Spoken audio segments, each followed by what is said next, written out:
الحمد لله نحمده ونستعينه ونستغفره ونؤمن به ونتوكل عليه ونعوذ بالله من شرور أنفسنا ومن سيئات أعمالنا من يهده الله فلا مضل له ومن يضلله فلا هادي له ونشهد أن لا إله إلا الله وحده لا شريك له ونشهد أن سيدنا ونبينا ومولانا محمدا عبده ورسوله صلى الله تعالى عليه وعلى آله وأصحابه وبارك وسلم أما بعد فأعوذ بالله من الشيطان الرجيم بسم الله الرحمن الرحيم فذكر إن نفعت الذكرى سيذكر من يخشى ويتجنبها الأشقى الذي يصلى النار الكبرى ثم لا يموت فيها ولا يحيا قد أفلح من تزكى وذكر اسم ربه فصلى بل تؤثرون الحياة الدنيا والآخرة خير وأبقى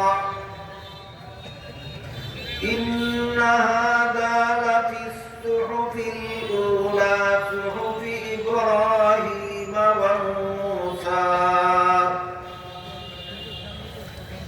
بارك الله لنا ولكم في القرآن العظيم ونفعنا وإياكم بالآيات والذكر الحكيم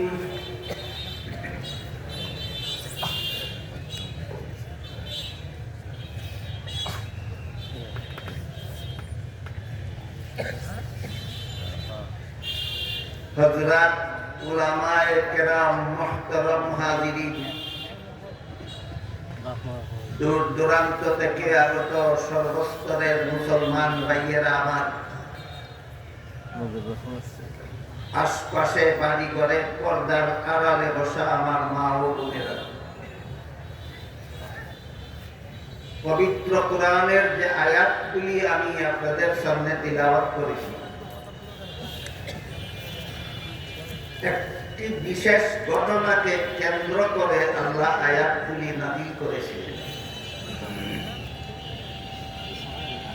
আর কোন ঘটনাকে কেন্দ্র করে কোন আয়াত নাযিল হলে সেই ঘটনাকেই আয়াতের শানে নুজুল বলা হয়।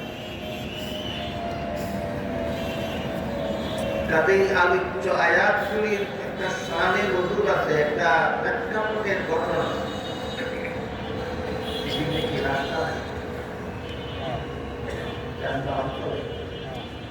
এই ধরনের দ্বারা কথা শান্তিতে শুনতেও হবে না, শান্তিতে বলতেও হবে।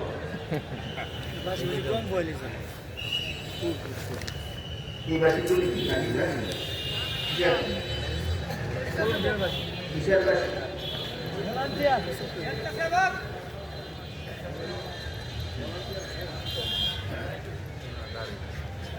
ভলান্টিয়ার ভাইয়েরা, আমরা অযথা বাসি না বাজাই, মানুষদেরকে হাতের ইশারায় রাস্তা করে দিই আমরা ইনশাল্লাহ।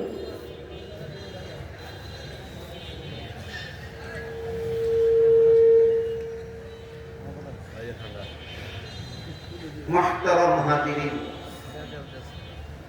যে ঘটনা উপলক্ষে আল্লাহ আয়াতগুলি নাযিল করেছিলেন, ঘটনার সার সংক্ষেপ হল রাসূল করিম সাল্লাল্লাহু আলাইহি ওয়াসাল্লামের জামানায় এক মুমিনের বাড়ি এবং এক মুনাফিকের বাড়ি ছিল পাশাপাশি। একই সীমানার এক পাশে মুমিনের বাড়ি আর এক পাশে মুনাফিকের বাড়ি। মুনাফিকের বাড়ির ভিতরে ছিল একটা খেজুর গাছ। খেজুর গাছের অগ্রভাগ বাঁকা হয়ে মুমিনের বাড়ির উপরে এইভাবে ঝুঁকে আছে, যে কারণে তার গাছের একটা দুটি খেজুর যখন পাকত এবং গাছ থেকে ঝরে পড়ত মুমিনের বাড়ির ভিতরে। এই সুযোগে মুমিনের বাচ্চারা তার গাছের ঝরা খেজুরগুলি কুড়াইয়া খাইয়া ফেলত। তাই ওই মুনাফিক রাসূল করিম সাল্লাল্লাহু আলাইহি ওয়াসাল্লামের খেদমতে তার পাশের বাড়ির মুমিনের বিরুদ্ধে বিচার দায়ের করেছিল।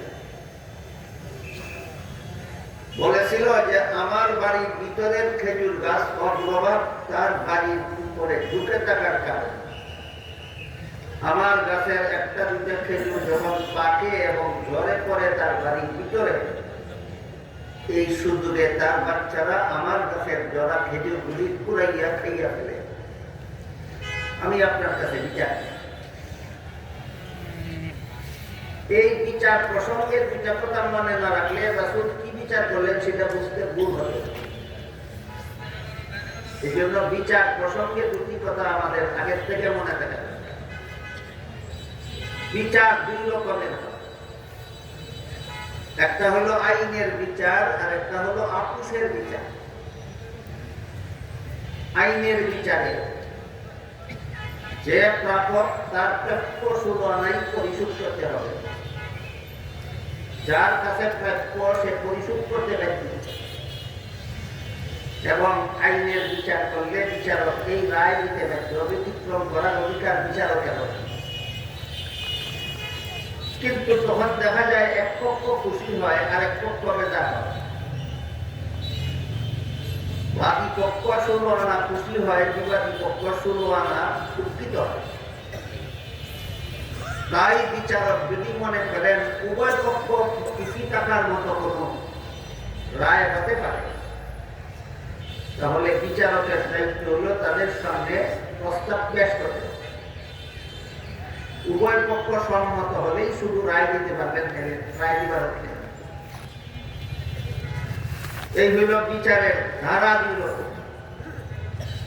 একটা আইনের বিচার, একটা আপুসের বিচার। আপুসের বিচারে উভয় পক্ষ খুশি থাকে, আইনের বিচারে এক পক্ষ খুশি হয় আর এক পক্ষ দুঃখিত হয়। আইনের বিচারে রায় দিলে বিচারকের কোন পক্ষের মতামত নেওয়ার দায়িত্ব থাকে না, কিন্তু আপুসের বিচারে রায় দিতে হইলে উভয় পক্ষের মতামত নিতে হবে। এই কথাটা জানা থাকলে এবার রাসূল কি বিচার করলেন সেটা বুঝতে সুবিধা হবে। রাসূলের কাছে ওই লোকটা বিচার দিল তার পাশের বাড়ির লোকটার বিরুদ্ধে, যে তার গাছের ঝরা খেজুরগুলি তার বাচ্চারা কুড়াইয়া খাইয়া ফেলে। বুঝে থাকলে বলুন তো আইনের বিচার হলে কি রায় হতে পারে? যতটা খেজুর খেয়েছে ততটা খেজুর ফেরত দিতে হবে, আর না হয় এর মূল্য পরিশোধ করতে হবে। এই রায় দিলে যার বিরুদ্ধে বিচার দায়ের করা হইল ওই লোকটা খুশি হওয়ার কথা না। তাই রাসূল করিম সাল্লাল্লাহু আলাইহি ওয়াসাল্লাম এমন একটা প্রস্তাব করলেন যেটা মেনে নিলে উভয় পক্ষ খুশি হওয়ার কথা। রাসূল এই লোকটাকে বললেন, দেখো তুমি বলতেছো তুমি একজন মুসলমান, মুনাফিকরা কিন্তু নিজেদেরকে মুসলমানই বলে না। তুমি বলতেছো তুমি একজন মুসলমান, তোমার পাশের বাড়ির লোকটাও আর একজন মুসলমান, আর তোমার গাছের একটা দুটা ঝরা খেজুর, কারণ গাছের সব খেজুর একসাথে পাকে না, আপনারা কি জানেন?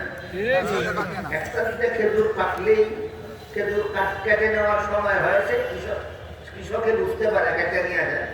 যদি অনেক খেজুর ঝরা শুরু হয়, একটা দুটা খেজুর পাকলে দিলে তোমার কাছে একটা দুটা ঝরা খেজুর তোমার মুসলমান ভাইয়ের বাচ্চা, একটা দুটা খেজুর খাইলেও পেটে খিদা যায় না, একটা দুটা খেজুর বাজারে বেচতে নিলে বিক্রিও হয় না, এত অল্প পুজো। তাই তুমি যদি তোমার এই দুই একটা খেজুরের দাবিটা ছেড়ে দাও, তাহলে আল্লাহ তোমাকে জান্নাতের ফল খাওয়াইয়া তুষ্ট হবে। যে বিচার দিল তার উপকার হলো সে জান্নাতের ফল খাওয়ার সুসংবাদ স্বয়ং রাসূলের মুখ থেকে পাইল, এর চেয়ে বড় খুশি হওয়ার কি আছে? আর যার বিরুদ্ধে বিচার দেয় সেও জরিমানা দিতে হইল না, সেও খুশি হবে। উভয় পক্ষ খুশি হওয়ার মতো একটা প্রস্তাব রাসূল। কিন্তু সে তো আসলে মুসলমান ছিল, সে তো ছিল মুনাফিক। তাই রাসূলের প্রস্তাবের জবাবে সে বলল যে জান্নাতের ফল যতই মূল্যবান হোক না কেন সেটা হলো পরকালের জন্য বাকি, আর আমার গাছের জরা খেজুর যতই অল্প মূল্যের হোক না কেন সেটা হলো দুনিয়ার নগদ। আমি পরকালের বাকির আশায় দুনিয়ার নগদ ছাড়তে রাজি নই। কোরআনের যে একটা পরিভাষা আছে, নগদ বলতে দুনিয়া বোঝায় এবং বাকি বলতে আখিরাত।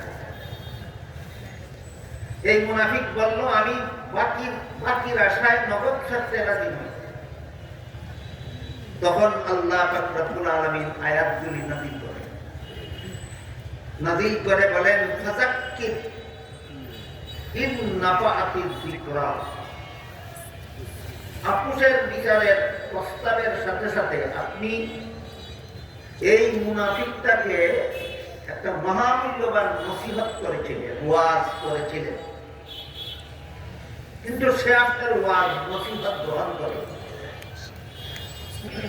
এরপর আল্লাহ বলেন তাই বলে আপনি ওয়াজ করা বন্ধ করে দিবেন না, নসিহত করা বন্ধ করে দিবেন। কারণ নসিহত করলে যারা নসিহত করেন তাদের মধ্যে যদি নসিহত করার যোগ্যতা থাকে, ওয়াজ যারা করেন তাদের মধ্যে যদি ওয়াজ করার যোগ্যতা থাকে, তাহলে শ্রোতা যারা তাদের মধ্যে একদল শ্রোতার উপকার হবে আর এক দলের উপকার হবে। এখানে বিষয়টা একটু জটিল।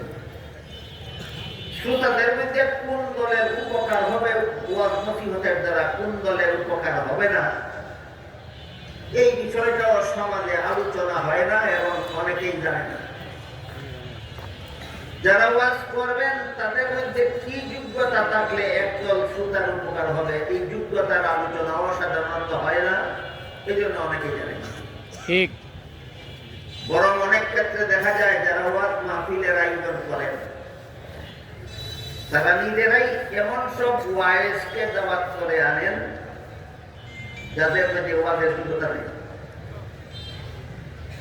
ওয়াজের যোগ্যতা যার মধ্যে নাই, ধরেন আমার মধ্যে ওয়াজের যোগ্যতা নাই, আমাকে বলতে এসব ওয়াজের জন্য দোয়া নিয়ে আসেন, আমার ওয়াজে তো আপনাদের কোনো উপকার। এই জন্য ওয়াজের আয়োজন যারা করেন, যারা ওয়াজ করেনওয়ালাদেরকে দাওয়াত করেন, অন্তত তাদের জানা থাকতে হবে যে কোরআন হাদিসের দৃষ্টিতে ওয়াজ করার যোগ্যতা কার আছে কার নেই, এটা তাদের জানতে হবে। ওই বিবেচনায় ওয়াজ দেওয়া হবে।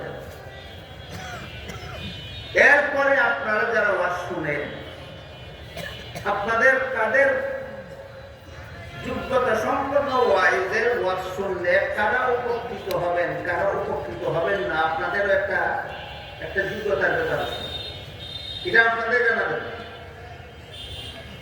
ভালো ওয়াইজের ওয়াজ শুনলে পরে কারা উপকৃত হবে আর কারা ভালো ওয়াইজের ওয়াজ শুনলে উপকৃত হতে পারবে না, এটা শ্রোতাদের জানাবেন। আর কার কার মধ্যে ওয়াজের যোগ্যতা আছে আর কার মধ্যে ওয়াজের যোগ্যতা নাই, এটা আয়োজনকারীদের জানা দরকার। বলেন তো সব একই বিষয় সবার দরকার না, এক একটা এক এক পক্ষের দরকার? শ্রোতাদের জন্য দরকার কোন গুণ থাকলে ওয়াজের দ্বারা আপনি উপকৃত হতে পারবেন, আর আপনার যদি কোন গুণটা না থাকলে ওয়াজ সারা রাত ওয়াজ শুনলেও আপনার কোনো উপকার হবে না, ওইটা আপনাদের জানা দরকার।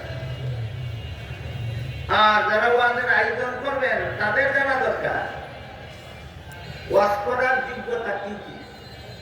আমি যাকে দাওয়াত দিচ্ছি তার মধ্যে ওয়াজ করার যোগ্যতা আছে কিনা, যদি যোগ্যতা থাকে তাহলে একদল মানুষের উপকার হবে, আর যোগ্যতা যদি থাকে না কোনো মানুষের উপকার হবে না। বলেন তো এই বিষয়টা কার জানা দরকার? আয়োজনকারীদের যোগ্যতা আছে কি নাই, আমি যাদেরকে ওয়াজের জন্য দাওয়াত করতেছি তাদের মধ্যে ওয়াজের যোগ্যতা আছে কি নাই, এটা যাচাই করা শ্রোতাদের দরকার না আয়োজনকারীদের? হ্যাঁ, আয়োজনকারী। আর আপনারা কোনটা আগে শুনতে চান বলেন? আপনাদেরটা আগে বলবো না আয়োজনকারীদেরটা আগে বলবো? আয়োজনকারীদেরটা আগে বলতে হবে, পরে কিন্তু আপনাদেরটা বলবো। আল্লাহ পাক রব্বুল আলামিন এমন মানুষকে আল্লাহর পথে দাওয়াত দেওয়ার যোগ্যতা কাদের আছে কাদের নাই এই মর্মে বলেন, ইত্তাবিউ মা লা ইয়াসআলুকুম আজরান ওয়া হুম মুহতাদুন। এর মর্ম হলো তোমরা ওই সমস্ত ওয়াজ করনেওয়ালাদের অনুসরণ করো, অনুকরণ করো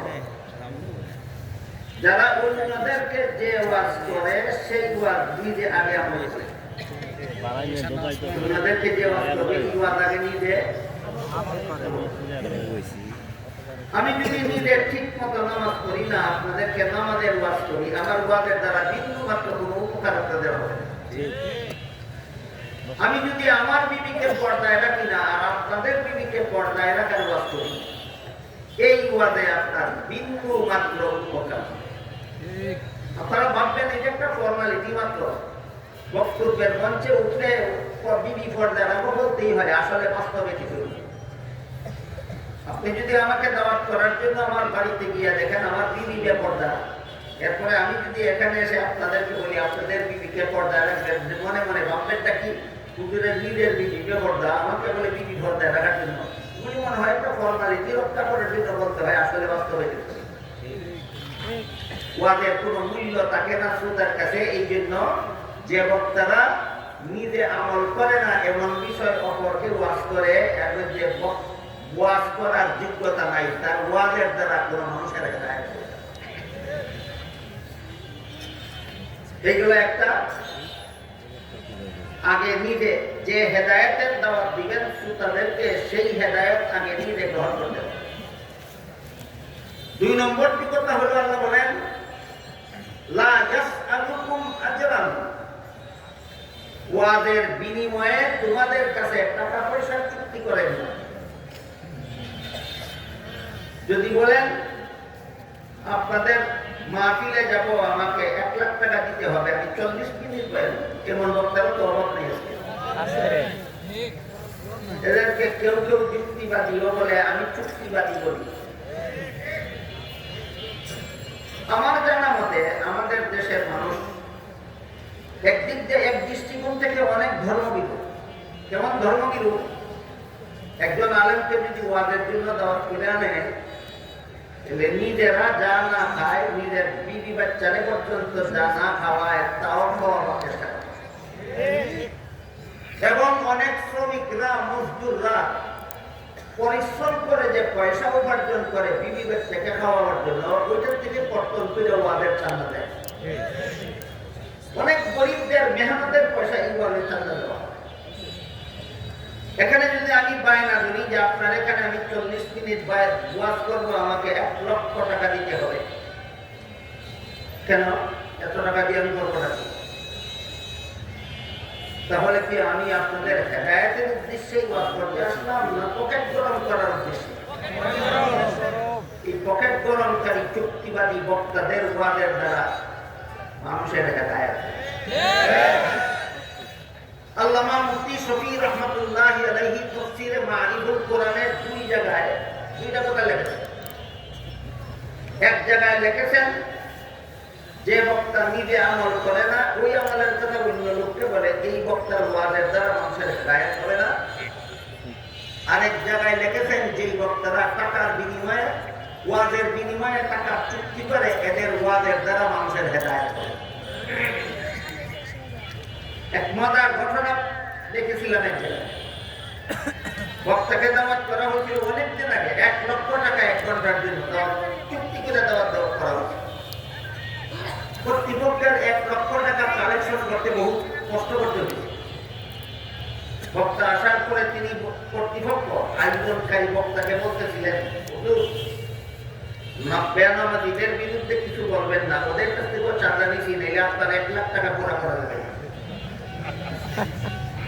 বেপরদা মহিলার বিরুদ্ধে কিছু বলবেন না, এদের কাছ থেকে চাঁদা নিয়েছি, এদের বিরুদ্ধে বললে ওদের চাঁদা ফেরত দেবে, আপনার চুক্তি টাকা দিতে হবে। সুদখোরের বিরুদ্ধে কিছু বলবেন না, ওদের কাছ থেকে চাঁদা নিয়েছি। ঘুষখোরদের বিরুদ্ধে কিছু বলবেন না, ওদের কাছ থেকে টাকা নিয়েছি। অসৎ ব্যবসায়ীদের বিরুদ্ধে কিছু বলবেন না, ওদের কাছ থেকে চাঁদা নিয়েছি, তারা হলে আপনার 1 লাখ টাকা আমি দিতে পারবো। না বেনামাজির বিরুদ্ধে বলতে পারে, না বেরোজার বিরুদ্ধে বলতে পারে, না বেপরদার বিরুদ্ধে বলতে পারে, না সুদের বিরুদ্ধে বলতে পারে, না সুদের বিরুদ্ধে বলতে পারে। এটা হয়ে যায় পাওয়ারলেস বক্তা। বক্তার নিজেরই ইমানের পাওয়ার নেই, বাধ্য হইয়া তাকে এমন ওয়াজ করতে হয় যে ওয়াজ কারো গায়ে না লাগে। হয়তো 27 পানের উপর দেওয়া যায় না, 7 জমিনের নিচে দেওয়া যায়। এই কারণে মুফাসসিরিনে কেরাম পরিষ্কার ভাবে তাফসীরের কিতাবে লিখেছেন, 2 দল বক্তার ওয়াজে মানুষের হেদায়েত হয় না। একদল যারা অন্যকে ওয়াজ করে, নিজে এই ওয়াজ আমল করে না। আরেক দল যারা ওয়াজের বিনিময়ে মানুষের সাথে টাকা পয়সা চুক্তি করে। চুক্তি একটা হলো যাতায়াত খরচ। আমি এখানে আপনাদের এখানে সিলেট থেকে এসেছি, আসা যাওয়ায় আমার হয়তো 5,000 টাকা খরচ হতেই পারে। আর একটা হলো নাস্তা খরচ, আসতে যাইতে 2 বেলায় আমি যদি 250 টাকা করে নাস্তা খাই তো 500 টাকা যেতেই পারে। আর একটা হলো আমার সংসারের ক্ষতি। আমি যদি এখানে না এসে সারাদিন আমারও একটা কাপড়ের দোকান আছে, আপনাদের আমার নিজের, আমার একটা কাপড়ের দোকান আছে। আমি আপনাদের পয়সায় সংসার চালাবার আশায় আসি না। আমি আমার দোকানের আয়ের দ্বারা যেন আমার সংসার চলে, আমি সেই ব্যবস্থা করে রেখেছি। মাশাআল্লাহ, আলহামদুলিল্লাহ। তাতেই আমি যদি আপনাদের এখানে আসার কারণে আমার 24 ঘন্টা দোকানটা বন্ধ থাকলে, 24 ঘন্টা দোকানটা খোলা থাকলে হয়তো আমার আরো 5,000 টাকা ইনকাম হবে। আমার লস হইল 5,000, যাতায়াত খরচ গেল 5,000, 10,000, আর নাস্তা পানি খাইতে গেল আরো 500। বেশির থেকে বেশি 10,500 টাকা খরচ দিল আমার এখানে আপনাদের আসা যাওয়া। ঠিক, আমি তো দেখেছি এর থেকে অনেক বেশি মানুষের হাতিয়েই দেয়। সিলেট থেকে আসলাম, আমার সিলেট ফিরে গেলাম, আমার দোকানের লস হইল 5,000, গাড়ি খরচ গেল 5,000, 10,000, নাস্তা পানি খাইলাম 500 টাকা, 10,500 টাকা। এই পর্যন্ত যা আমার, এটা আমি আপনাদের কাছ থেকে চাইয়া নিতে পারি যে তোমার এখানে আসার কারণে আমার তেল ঘুরা গেছে 5,000 টাকা, তোমাদের এখানে আসার কারণে আমার দোকানের লস হয়েছে 5,000 টাকা, আমার লস দিয়ে দেবো, এটা চাইয়া নিতে পারি। এছাড়া আপনার কাছে আমার চাওয়ারটা খাওয়ার আছে কি? অথচ দেখা যায় দোকানও লাগে না, কিছুই লাগে না, লক্ষ লক্ষ কোটি কোটি টাকার সম্পদ আছে আজকাল অনেক বক্তার বাড়িতে। এরপরও তারা লক্ষ লক্ষ টাকার চুক্তি ছাড়া ওয়াজে যেতে রাজি নয়। এমনকি ওয়াজ কর্তৃপক্ষের সাথে এই চুক্তির টাকা নিয়ে ঝগড়াটা কি হয় দেখেন নাই আপনারা? চুক্তির টাকা নিয়ে ঝগড়া হয়। বলুন তো, ইমাম সাহেব যদি মসজিদের মুসল্লিদের সাথে বেতনের টাকা নিয়ে ঝগড়া করে, তবে এই মুসল্লি এবং ইমামের কি কতটুকু আন্তরিকতা থাকবে? মুসল্লি ইমাম সাহেবের প্রতি কতটুকু ভালোবাসা ঠিক থাকবে? আর ইমাম সাহেবের মুসল্লিদের প্রতি কি পরিমাণ ভালোবাসা ঠিক থাকবে? বেতনের টাকা নিয়ে যদি ঝগড়া হয়, তোমার সংসার চলার মতো বেতন না দিলে তুমি অন্যখানে চলে যাও, মুসল্লির সাথে ঝগড়া করতে হবে। আমি আপনাদের এখানে এসেছি, আপনাদের সাথে আমার একটা মহব্বতের সম্পর্ক।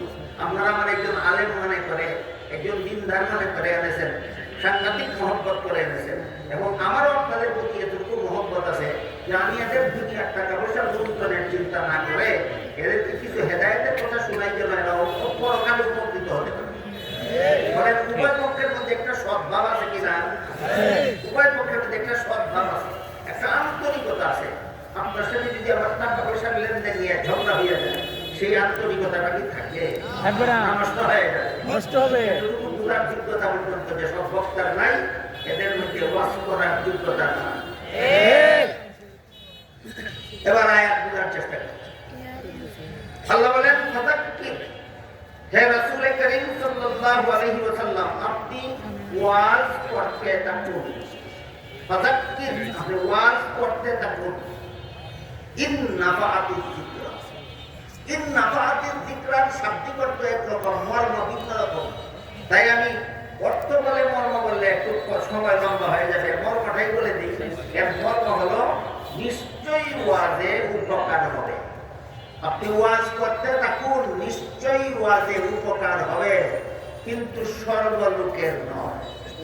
এক দলের উপকার হবে, এক দলের উপকার হবে। আমি আগেই বলেছিলাম, যারা ওয়াজ করবেন তাদের মধ্যে দুইটা যোগ্যতা থাকা দরকার, যারা ওয়াজ শুনবেন তাদের মধ্যে একটা যোগ্যতা থাকা দরকার।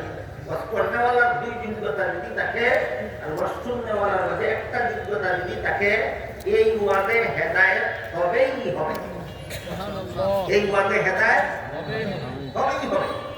আমি আপনাদের মতামত নিয়ে আগে আমাদের কথাটা বলছি। কটা যোগ্যতার দরকার ওয়াজ করনেওয়ালার? দুইটা। একটা হলো অন্যকে হেদায়েত, যেই হেদায়েতের কথা বলবেন সেই হেদায়েতের পথে আগে নিজে যেতে হবে।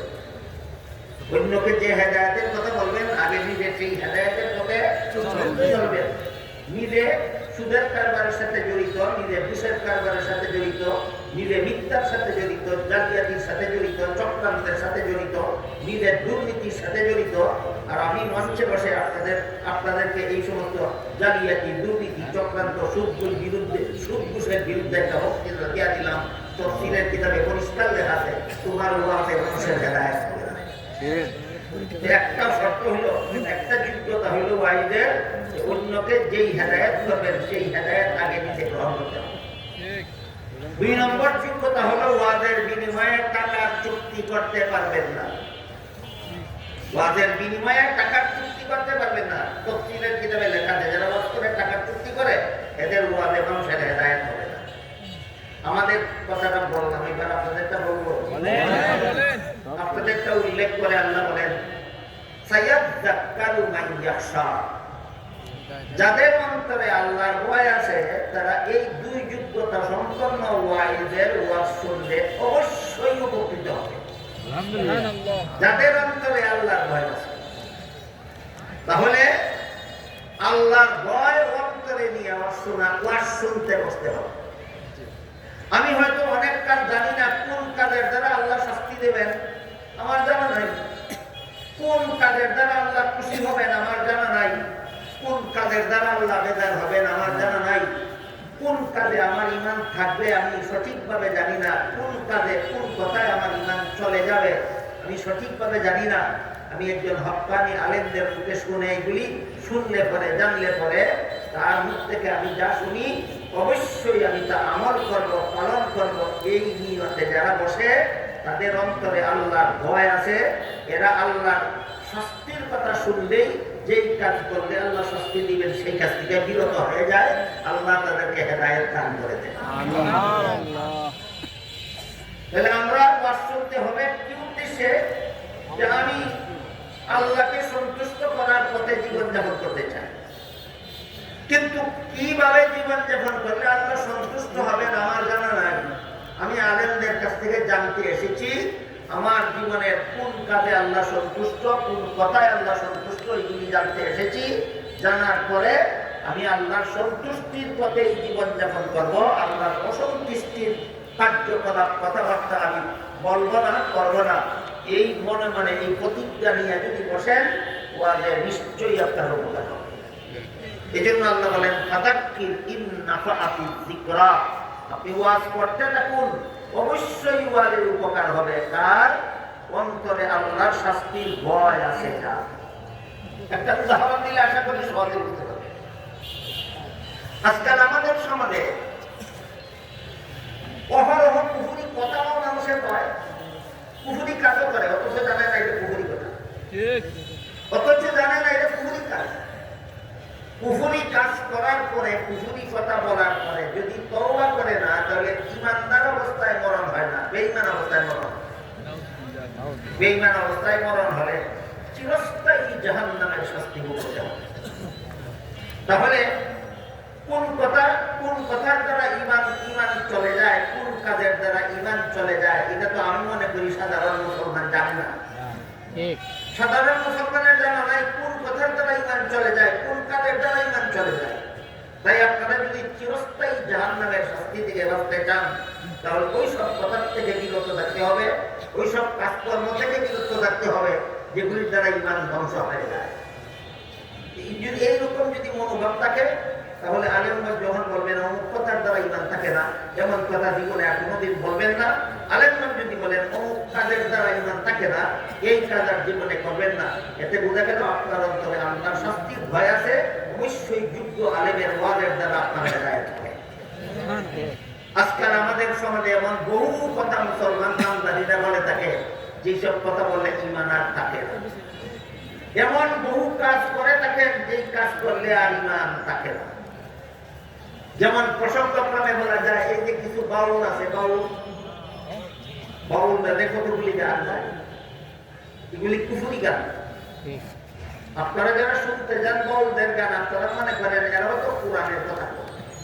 কোরআনের কথা কয় না, কোরআনকে উপহাস করার জন্য কোরআনের নাম ধারণ করে। কোরআন প্রচার করার জন্য বাউলরা গান গায় না, কোরআনকে হাসির পাত্র তামাশার পাত্র বানাবার জন্য কোরআনের নাম ধারণ করে। একদিন শুনি এক বাউল বলতেছে, বানাইয়া মানুষ এমনি নাচাও তেমনি নাচে, পুতুলের কি দোষ। দেখেন তো আপনারা বুঝেন কিনা অর্থ।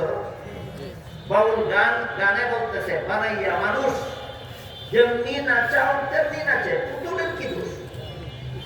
আল্লাহ মানুষকে পুতুলের মতো বানাইছেন, বানাইয়া আল্লাহ যা করায় বান্দায় তাই করে, কাজেই বান্দার কোনো দোষ নাই। দোষ হইল যে করায় তা, যে করায়। তাহলে মানুষ বানাইল কে? মানুষের কাজ করায় কে? দোষ আল্লাহ।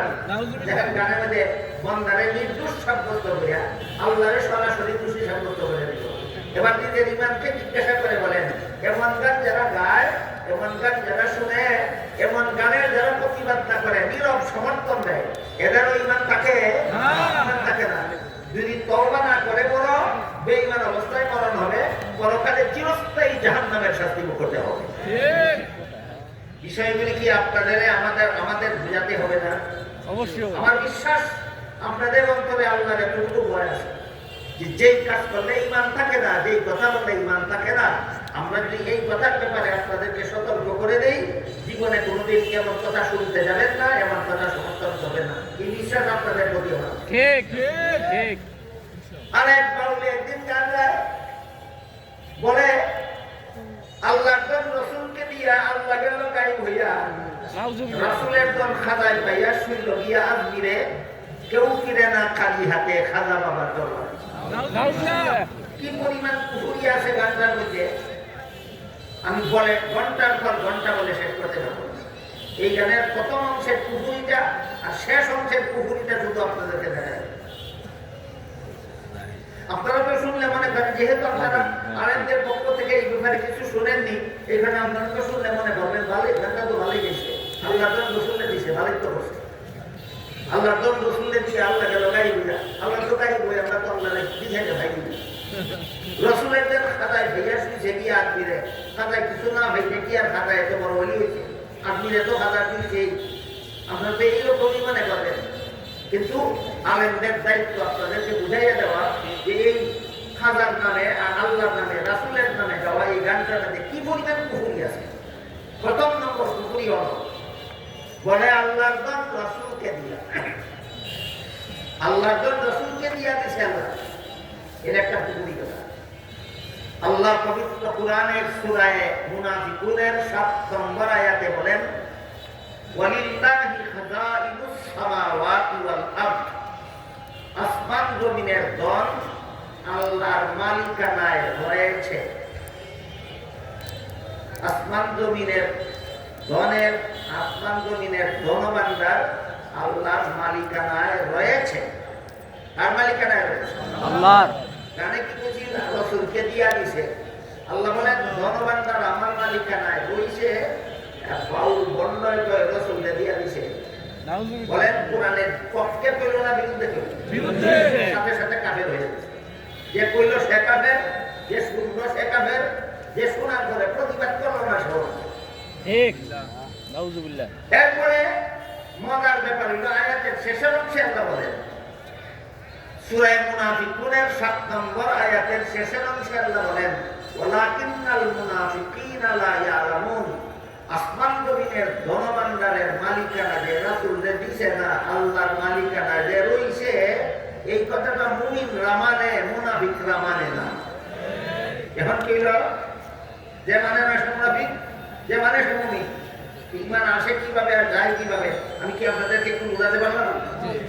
আল্লাহর ধনভাণ্ডার, আল্লাহর মালিকানায় রইছে, বিশ্বাস করলে আমাদের ঈমান আছে। রাসূলকে দিয়া দিছে, বিশ্বাস করলে ঈমান গেছে। ঈমান রইছে কিভাবে, গেছে কিভাবে, এই যদি বুঝাইলাম না, তো আর বাকি ওয়াদের দরকারটা কি? মোতায়েন সুন্দর আমার একটু অনুরোধ করেছিলেন শিরক সম্পর্কে কিছু কথা আপনাদেরকে বলা। এটার নাম শিরক। যেই কাজ আল্লাহ ছাড়া কেউ পারে না, এই কাজ আল্লাহ ছাড়া কেউ পারে, বিশ্বাস করার নাম শিরক। যেই কাজ আল্লাহ ছাড়া কেউ করতে পারে না, এই কাজ অন্য কেউ করতে পারে, বিশ্বাস করার নাম শিরক। যেই এলেম আল্লাহ ছাড়া কেউ রাখে না, এমন এলিম অন্য কারো আছে বলে বিশ্বাস করার নাম শিরক। যেই ক্ষমতা আল্লাহ ছাড়া আর কারো নাই, সেই ক্ষমতা আর কারো আছে বিশ্বাস করার নাম শিরক। গেল গানের প্রথম অংশের কুফুরি, এবার গানের শেষের অংশের কুফুরি দেওয়ার কথা বলি। আর মধ্যখানে অনেকগুলি কুফুরি আছে।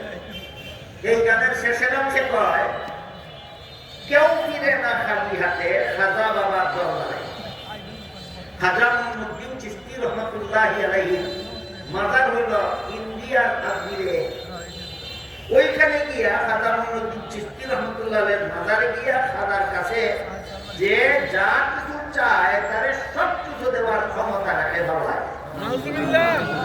বলেন তো, যে যা কিছু চায় সব কিছু দেওয়ার ক্ষমতা কার? আল্লাহর। একমাত্র আল্লাহ।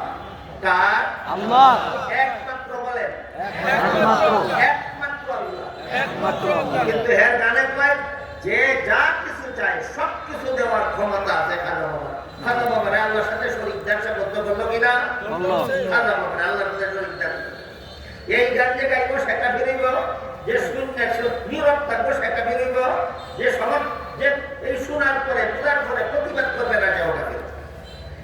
আপনাদের প্রতি আমার এতটুকু অন্তরে বিশ্বাস আছে, এইসব বিষয়ে আমরা আপনাদেরকে বুঝাইলে অবশ্যই জাহান্নামের শাস্তির ভয়ে আপনারা না বুঝে ওই দিকে গিয়া থাকলেও ফিরে আসবেন বলে আমার আশা। তাহলে প্রমাণ হলো আপনারা জাহান্নাম থেকে বাঁচার পথ চেনার জন্যই ওয়াজ শুনতে বসেছেন, হেদায়েতের পথ অবলম্বন করার জন্যই ওয়াজ শুনতে বসেছেন। আর এক বাউল, এর নাম নাকি আবুল বাউল নাকি আবুল তাবুল সরকার। আবুল সরকার।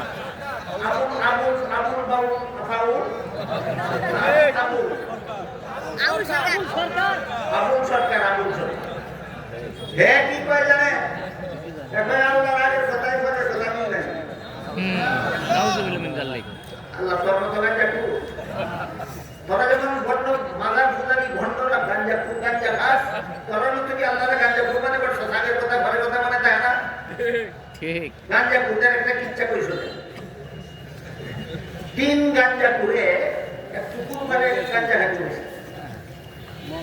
বইয়া কলকির মধ্যে গাঞ্জা লাগা আর গান গায়। খুদাই দিলেন এমন জিনিস গাঁজা, 1 সিলিংয়ে যেমন তেমন, 2 সিলিংয়ে মজা, 3 সিলিংয়ে উদির নাদির, 4 সিলিংয়ে রাজা। গান গাইতেছে আর গাঞ্জা কলকিত লাগাইতেছে, লাগে একটা একটা করে টানতে টানতে টানতে টানতে 3টার মাথা যখন বসে। কতটা গাঞ্জা করবেছি? 3টা। যখন 3টারে বালা করে ধরছে গাঞ্জায়, তখন একটাই বাকি 2টারে জিজ্ঞেস করে, তুই কইতে পারবে এই পুকুরের পানির মধ্যে আগুন লাগলে মাছ কই যাইব?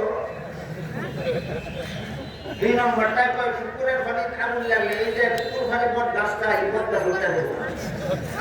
3 নম্বরটায় কয় ব্যাক কল যে করুণা কি রে গাছ উঠত, এটা করুণা কি গাছ উঠত। এইরকম তোর মতো এইরকম গাঞ্জা করতে আল্লাহ আগে কি দিয়েছিলাম পরে কি দিয়েছিল মানে নাই। এক হাদিসে রাসূল করিম সাল্লাল্লাহু আলাইহি ওয়াসাল্লাম বলেন, আল মেরাক বিল কুরআনে কুফরুন। হাদিসটা বোঝার আগে একটা কথা আমাদের মনে রাখতে হবে, কোরআনের শুরু থেকে শেষ পর্যন্ত যা কিছু আছে সবগুলি কার কার কথা? আল্লাহ। একমাত্র আল্লাহর কথা। আল্লাহর কথা ছাড়া কোরআনে আর কারো কোনো কথা নেই। ঠিক ঠিক একমাত্র আল্লাহর কথা ছাড়া কোরআনে আর কারো কোনো কথা নাই। এই জন্য 30 পারা কোরআনকেই আল্লাহর কালাম বলা হয়। কালাম শব্দের অর্থই কথা। কার কথা? আল্লাহর কথা। এই কথাটা বুঝলে এখন রাসূলের হাদিসটা বুঝবেন। হাদিস শরীফে রাসূল করিম সাল্লাল্লাহু আলাইহি ওয়াসাল্লাম বলেন, আল মিরাব ফিল কুরআনে কুফরুন। কোরআনের কোন কথাকে আরেক অন্য কথার বিরুদ্ধে দাঁড় করাইতে আল্লাহকে স্ববিরোধী সাব্যস্ত করা হয়। এই জন্য যে আল্লাহর একটা কথাকে আরেকটা কথার বিপরীত সাব্যস্ত করতে চায় সে কাফের। আল্লাহর এক কথাকে আরেক কথার বিপরীত সাব্যস্ত করলে কাফের হবে কেন? কারণ সে আল্লাহর তার মতো গাঞ্জা মনে করে। একজন মানুষ অনেকদিন আগে যেই কথা বলেছিল তার মনে না থাকার কারণে অনেকদিন পরে এর বিপরীত কথা বলতেও পারে। এটাকে কয় স্ববিরোধী উক্তি। বাংলা এটাকে কি কয়? স্ববিরোধী উক্তি। একটা মানুষ তার নিজের কথার বিরুদ্ধে আরেক কথা বলতে পারে। অনেকদিন আগে কোন কথা বলেছিল মনে না থাকার কারণে অনেকদিন পরে এর বিপরীত কথা বলতেও পারে। বলুন, স্মরণ থাকার কারণে না ভুলে যাওয়ার কারণে? এবার বলেন, আল্লাহ কতদিনের পুরাতন কথা ভুলে যায়? আল্লাহ লক্ষ বছর কোটি বছরের আগের কথা আল্লাহ কোনদিন ভুলে না। কাজে আল্লাহর কথার মধ্যে কোনো স্ববিরোধিতা নাই। আল্লাহ নিজেই কোরআনে বলেছেন, লাউ কানা মিন ইনদি গায়রিল্লাহি লাওয়াজাদু ফীহি ইখতিলাফান কাসীরা। কোরআন যদি আল্লাহর না হইতো, কোনো মানুষের রচিত হইতো, তাহলে এর মধ্যে স্ববিরোধী উক্তি পাওয়া যেত। কোরআনের আগাগোড়া সবকিছু যেহেতু আল্লাহর কথা, এই জন্য কোরআনে কোনো স্ববিরোধী উক্তি নাই। কাজেই যেই ব্যক্তি, আর আল্লাহ রাসূল বলেন, যেই ব্যক্তি আল্লাহর এক কথাকে আরেক কথার বিরুদ্ধে দাঁড় করায় সে কাফের হইয়া যায়। তাহলে আবুল মাউনে কি করলো? আল্লাহর আগের কথায় ফোনের কথায় ঠিক নাই। বলেন, কাফের হওয়ার আর কত বাকি নাই না? ডাইরেক্ট কাফের। এই সমস্ত ফাউলদের কথা যারা শুনে তারাও কাফের, যারা শোনার পরে প্রতিবাদ না করে কাফের, এমনকি এদের পক্ষে যারা উকালতি করে তারাও কাফের। এই সমস্ত বাউল গানের নামে, বাউল শিল্পের নামে যে কুফুরি বন্যা সমাজে বইছে, এই বন্যা সম্পর্কে সর্বস্তরের মুসলমানের সচেতন হওয়া দরকার, শুধুমাত্র নিজেদের ঈমান হেফাজতের জন্য। গেল মুহতামিম সাহেব দামাত বারাকাতুহু আমাকে অনুরোধ করেছিলেন শিরিক সম্পর্কে কিছু কথা বলতে। এই জন্য আপনাদেরকে একটু আভাস দিলাম। আশা করি যদি আমার এই আভাসটা বুঝে থাকেন, তাহলে যে কথার দ্বারা ঈমান থাকে না, যে কাজের দ্বারা ঈমান থাকে না, আর ঈমান না থাকলে যে চিরকালের জন্য জাহান্নামের শাস্তি ভোগ করতে হবে, এই ভয় যদি আপনাদের অন্তরে থাকে, তবেই শিরিকের ওয়াজের দ্বারা আপনাদের উপকার হবে। মুফতি সাহেব একটা অনুরোধ করেছিলেন বেদাত সম্পর্কে কিছু কথা বলা। ঈমান শিরিক মুক্ত হওয়া হইল গ্রহণযোগ্য হওয়ার, ঈমান গ্রহণযোগ্য হওয়ার জন্য শর্ত হইল শিরিক মুক্ত হতে হবে। ঈমান আল্লাহর কাছে তখনই গ্রহণযোগ্য হয় যখন ঈমানটা শিরিক মুক্ত হয়। আর আমল আল্লাহর কাছে গ্রহণযোগ্য হয় আমল যদি বেদাত মুক্ত হয়। কিন্তু আমলের বেদাত বুঝাবো কিভাবে? বেদাত কোন আমলের নাম?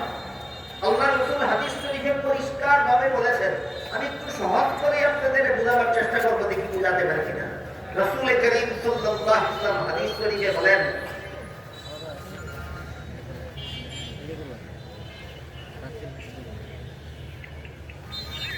ইয়াকুম ওয়া মুহদাসাতিল উমুর ফাইন্না কুল্লা মুহদাসাতিন বিদআতুন ওয়া কুল্লা বিদআতিন দালালাহ ওয়া কুল্লা দালালাতিন ফিন-নার।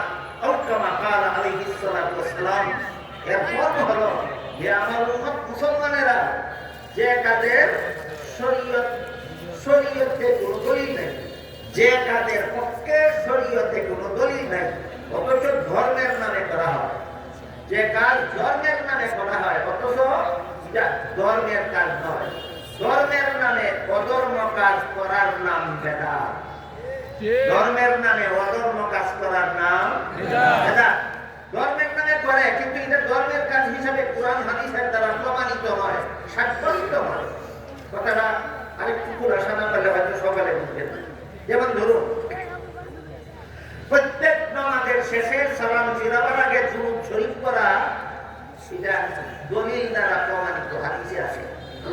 শিক্ষা দিয়েছেন। রাসূল শিক্ষা দিয়েছেন আল্লাহুম্মা সাল্লি আলা মুহাম্মাদিন ওয়া আলা আলি মুহাম্মাদ কামা সাল্লাইতা আলা ইব্রাহিম ওয়া আলা আলি ইব্রাহিম ইন্নাকা হামিদুম মাজিদ। আল্লাহুম্মা বারিক আলা মুহাম্মাদিন ওয়া আলা আলি মুহাম্মাদ কামা বারাকতা আলা ইব্রাহিম ওয়া আলা আলি ইব্রাহিম ইন্নাকা হামিদুম মাজিদ।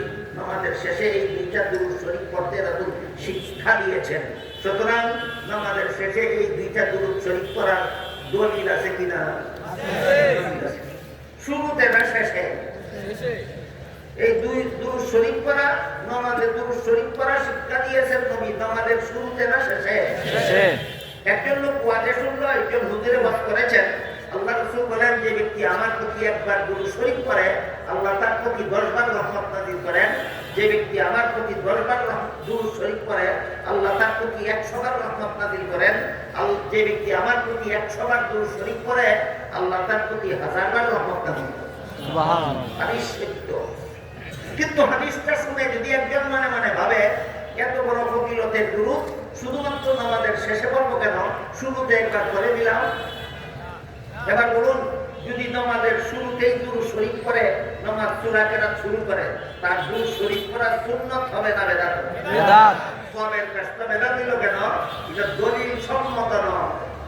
শরীয়তের দলিল, তোমার দলিল যে দুরূদ তুমি পড়েছো, যে তোমার মন গড়া দুরূদ, যে শরীয়তের দলিল সম্মত দুরূদ নয়। সুতরাং ধর্মের নামে যে কাজ দলিল সম্মত নয়, এমন কাজ ধর্মের নামে করার নাম ওই বেদাত। ঠিক। এই উদাহরণটা বুঝে থাকলে আরেকটা উদাহরণ উদাহরণ সহজ হয়। আযান শেষ করার পর দুরূদ শরীফ পড়া নবী শিক্ষা দিয়েছেন। আযান শুরু করার আগে দুরূদ শরীফ পড়া নবী শিক্ষা দেননি। সুতরাং আযান শেষ করার পরে দুরূদ পড়লে হবে সুন্নাত, আযান শুরু করার আগে দুরূদ পড়লে হবে বেদাত। আমার কথা বুঝে থাকলে এবার বলুন, আযান শেষ করার পরে দুরূদ সুন্নাত কেন? নবী শিক্ষা দিয়েছেন।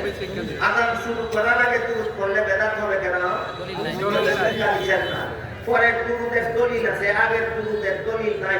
দলিলবিহীন ধর্মীয় কাজের নাম বেদাত। দলিলবিহীন ধর্মীয় কাজের নাম বেদাত। ঠিক তেমনি ভাবে রাসূল করিম সাল্লাল্লাহু আলাইহি ওয়াসাল্লাম নিজের জন্ম দিবসে, নবীর জন্ম দিবসটা ছিল সোমবার। নবীর জন্ম দিবস ছিল সোমবার। নবী নিজের জন্ম দিবসে আল্লাহর শুকরিয়া আদায় করেছেন একটা নেক আমলের দ্বারা, সেটা হলো রোজা রাখা। এক হাদিসে উল্লেখ আছে রাসূল করিম সাল্লাল্লাহু আলাইহি ওয়াসাল্লাম প্রতি সোমবারে রোজা রাখতেন।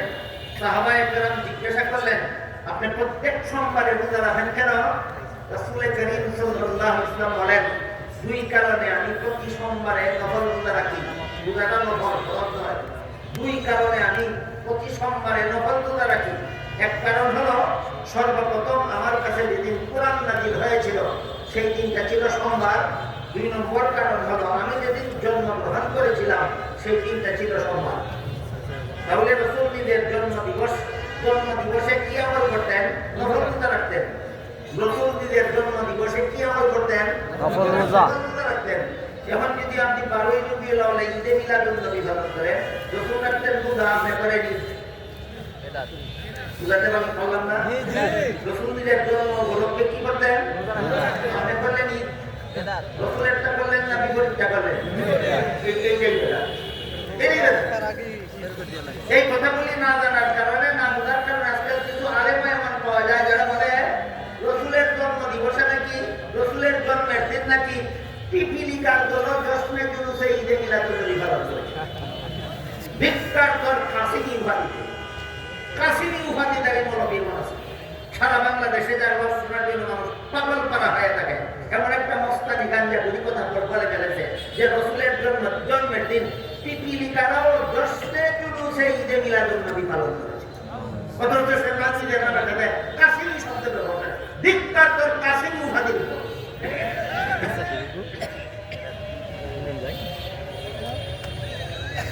রাসূল জন্মের জন্য উপলক্ষে ঈদ পালন করছিলেন না রোজা পালন করছিলেন? রাসূল পালন করছিলেন রোজা, তুমি ঈদ পালন করলে না।